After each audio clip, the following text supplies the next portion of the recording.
At least 9 people are dead and 3,000 people have been injured across Lebanon after electronic paging devices used by the armed group Hezbollah exploded simultaneously this afternoon.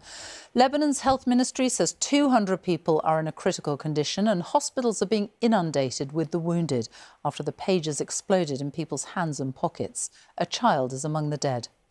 Hezbollah, which has been designated a terrorist organisation by the UK, Israel and other Western countries, have called it the biggest security breach.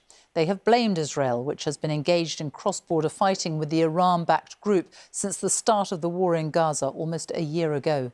Israel has not commented.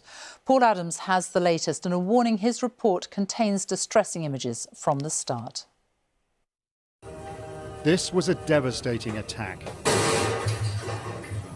In supermarkets, on the street, in cars, at home and even in barbershops, thousands of Hezbollah members simultaneously injured by exploding pages.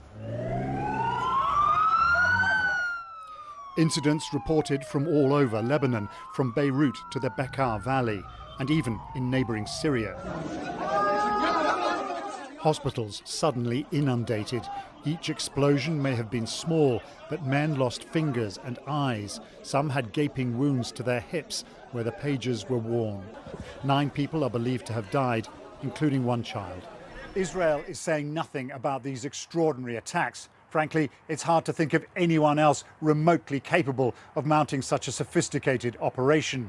But it comes at a time when the government is threatening to step up its military effort against Hezbollah. Israel's border with Lebanon has been volatile ever since the war in Gaza began. Exchanges of fire every day between Israel and Hezbollah. Tens of thousands of civilians on both sides have been forced to flee. Kiryat Shmona has been hit several times by Hezbollah rockets.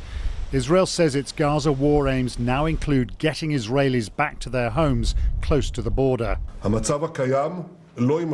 The status quo cannot continue, Benjamin Netanyahu said at the weekend. This requires a change in the balance of power on our northern border.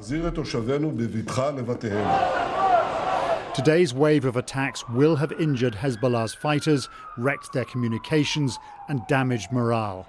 But will it change the course of this war? Paul Adams, BBC News, Jerusalem.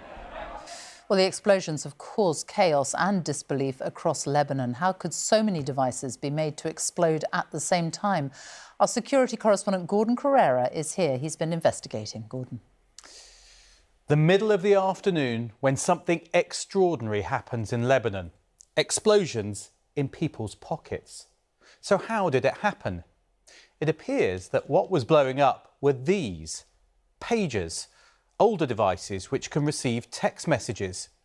This is believed to be one of the models targeted. This is the militant group Hezbollah. This summer it was reported to have given orders for its men to switch away from mobile phones because it feared they could be tracked and calls intercepted. Instead, they were told to use pagers as they believed it offered more security. But that decision appears to have been exploited to target them. Now, this is thought to be one of the pagers that blew up today. But how was it detonated? A cyber attack hacking into it remotely to make it overheat would not make a pager explode in the way seen today. More likely is that the pagers destined for Hezbollah were physically intercepted and had small amounts of high explosive, maybe just a few grams, planted inside, ready to be detonated with a signal. So, who was behind damage like this? Israel has not commented, but few have any doubts about its role. It has used similar methods in targeted killings in the past, killing its enemies with explosives hidden in their mobile phones or in the headrest of their cars. But no one has ever seen something on the scale of what happened today. There has been a simmering conflict between Israel and Hezbollah for months. So what will today's events lead to? As well as injuring many Hezbollah operatives, this will be a blow to the organisation, making it harder for its people to communicate and spreading fear. But Hezbollah has vowed to respond. And so the question is whether that response will lead to an escalation, even all-out war. Sophie. Gordon Carrera, thank you.